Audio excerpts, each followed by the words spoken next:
কি কারণে শ্বাসকষ্টটা হচ্ছে সেটি বোঝার জন্য কি স্যার আপনারা কনফার্ম করার জন্য ইনভেস্টিগেশনস দেন? ইনভেস্টিগেশন, এটা অ্যালার্জি এবং অ্যালার্জি কত মাত্রায় কতটুকু আছে একটু দেখার জন্য, কারণ সেই অনুযায়ী ট্রিটমেন্ট প্ল্যানটা করতে হবে। আমরা সেই অনুযায়ী আমরা স্টেরয়েড মিশ্রিত ইনহেলার দিই, আমরা বিভিন্ন লাভা যেগুলো ইনহেলার আছে সেগুলো কোনটা কাকে প্রয়োগ করবো সেই অনুযায়ী ফেনো রেজাল্ট দেখে হবে বা আইজি লেভেল দেখে একটা অনেক সময় এক্সরে করতে হয়, এক্সরে করে দেখি এটা কি শুধু হাঁপানি বলছি। আমি সিওপিডি, এখন সিওপিডিতে আসবো একটু। সিওপিডি হচ্ছে ক্রনিক অবস্ট্রাকটিভ পালমোনারি ডিজিজ, যেটাকে আমরা ক্রনিক ব্রঙ্কাইটিস উইথ এমফাইসেমা বলতাম, সেটাকে এখন আমরা সিওপিডি সংক্ষেপে সিওপিডি এত বারবার বলি মিডিয়াতে, এখন মানুষ কিন্তু জেনে গেছে যে সিওপিডি যে ক্রনিক অবস্ট্রাকটিভ পালমোনারি ডিজিজ, অনেক বড় একটা শব্দ। তো সিওপিডিটা কেন হয়? যে যত বেশি দিন ধরে ধূমপান করবে এবং বেশি স্টিক ধূমপান করবে শৈশবকাল থেকে, একটা 40-50 বছর বয়সে সেটা কিন্তু এই লক্ষণগুলি দৃশ্যমান হয়। যে শ্বাসকষ্ট হচ্ছে, শ্বাস ফেলতে পারছে না, কাশি থাকছে, মানে এটির একমাত্র কারণই এই ধূমপান, প্রধানতম কারণ হচ্ছে ধূমপান। আরো কিছু কারণ আছে, যে আপনি ধূমপান করলেন না কিন্তু সারা দিন আপনি গাড়ির কালো ধোঁয়া আপনি ইনহেল করলেন সেই পরিবেশে। অথবা আমার মা বোনেরা গ্রামে যে লাকড়ি চুলায় রান্না করে, তারা তো কোনো প্রোটেকশন না দিয়ে, মাস্ক না নিয়ে, তারা তো জানে না, অসচেতন, কেউ তাদের বলেও না। আমরা টেলিভিশনের মাধ্যমে বারবার বলি যে লাকড়ির চুলায় যদি রান্না করেন খুবই মজা হয়, কিন্তু লাকড়ির চুলায় রান্না করতে। আপনি খেয়েছেন কিনা? আমি খুব পছন্দ করি, গ্রামে গেলে বলি যে লাকড়ির চুলায় কিন্তু রান্না করতে হবে।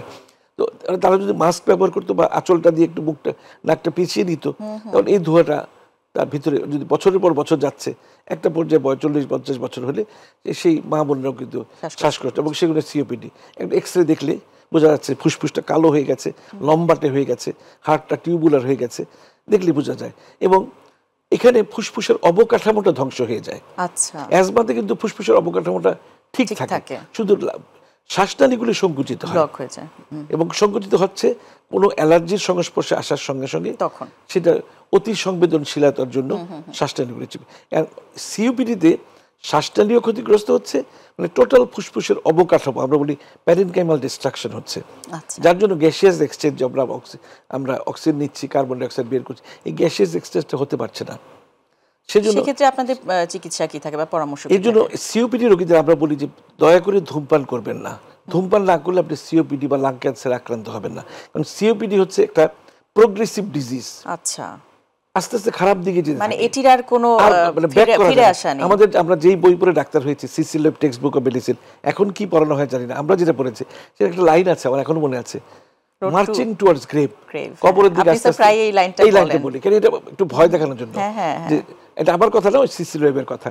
তো এই যদি ধূমপান না করে, সুন্দর একটা পরিবেশে থাকে যেখানে বায়ু দূষণ নেই, সবুজের একটা সমারোহ আছে, ঘরের মধ্যে বেশি বেশি ফার্নিচার না দিয়ে জানলা দরজা খোলা রাখুন, যাতে আলো বাতাস চলাচল করে, বদ্ধ ঘরে থাকবেন না।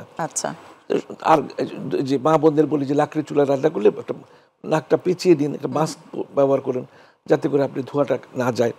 এটির আসলে চিকিৎসা কি হতে পারে? সেটা মানে দেখা যাচ্ছে যে এমন একটা অবস্থাতে সে চলে যায়, থার্ড ফোর্থ স্টেজে রেসপিরেটরি ক্রিপল হয়ে যাচ্ছে, টয়লেটে মধ্যে যেতে পারছে না, কারো সাহায্য নিয়ে টয়লেটে যেতে হয়। এখন আরেকটা ব্যাপার হচ্ছে, যারা লো সোশিও ইকোনমিক কন্ডিশনে ভুগে, অর্থাৎ নিউট্রিশনের অভাব আছে, এরাও কিন্তু সিওপিডিতে আক্রান্ত হয়।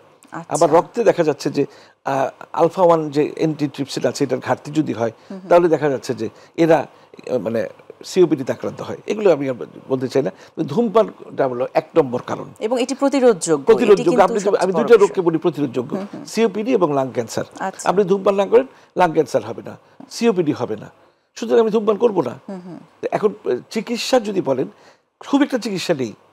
তারপরে আমি বলি যে এই যে শীতকাল এসেছে, এখন ভ্যাকসিন নিয়ে নিতে হবে। যারা ভ্যাকসিন নেন নাই, এই অনুষ্ঠান দেখে এখনই তারা ডাক্তারের সঙ্গে যোগাযোগ করে, যে কেউ নিতে পারে। হ্যাঁ, যে কেউ নিতে পারে। ইনফ্লুয়েঞ্জা ভ্যাকসিন, যেটা ফ্লু শট যেটাকে বলা হয়, প্রতি বছর একটা।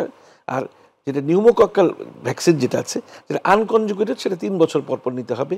আর কনজুগেটেড ভ্যাকসিন যেগুলো আছে, এটা জীবনে একবার নিলেই হয়ে যাবে। ভ্যাকসিনটা নিলে হবে কি, অনেকগুলো জীবাণুর হাত থেকে সিওপিডি রোগী মানে রক্ষা পাবে। কোথায় গেলে স্যার এই ভ্যাকসিনটা? আমার চেম্বারে আছে, তারপরে অনেক চেস্ট ফিজিশিয়ানের চেম্বার আছে, যে এটা কোনো ব্যাপার না, পাওয়া খুবই অ্যাভেলেবল। আর বিদেশেও একেবারে বাধ্যতামূলকভাবে দেওয়া হয়, ফোন করে দেওয়া হয় যে আপনি কিন্তু এই বছর ফ্লু শট নেননি। আমরা আশা করছি আমাদের দেশেও, হ্যাঁ, এখন খুবই অ্যাভেলেবল এখন।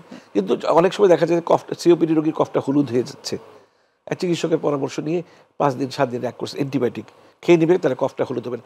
যত বেশি হলুদ হবে, যত বেশি জীবাণু সংক্রমণ হবে, অ্যাকিউট এক্সারবেশন হবে, এবং যত ঘন ঘন অ্যাকিউট এক্সারবেশন হবে ফুসফুস আরও তত ক্ষতিগ্রস্ত হবে। এই জন্য তাকে আমরা ইনহেলার দিই, লামা বলে যেগুলো আছে, এগুলো ইনহেলার দিচ্ছি। দিয়ে কিছু চেস্ট ফিজিওথেরাপি দিতে হবে, যাতে করে অ্যাসিস্টেড মানে শিখাই দিবে কিভাবে ব্যায়াম করলে, ব্রিদিং এক্সারসাইজ, রাইট, শ্বাসটা যাতে এক্সেল করতে পারে, ফেলে দিতে পারে, ফুসফুসে যে জমা হয়ে আছে, জমার বেঁধে আছে বাতাস, সেটাকে বের করে দেওয়া। আমরা কোভিডের সময় খুব দেখেছি এটা নিয়ে, আমি টেলিভিশনে দেখিয়েছি কিভাবে শ্বাসের ব্যায়ামটা নিতে হয়। তো এখানে অ্যাসিস্টেড ভেন্টিলেশন লাগে, একজন মানে ফিজিওথেরাপিস্ট বা চেস্ট ফিজিওথেরাপিস্ট আছে, তারা শিখিয়ে দেবে।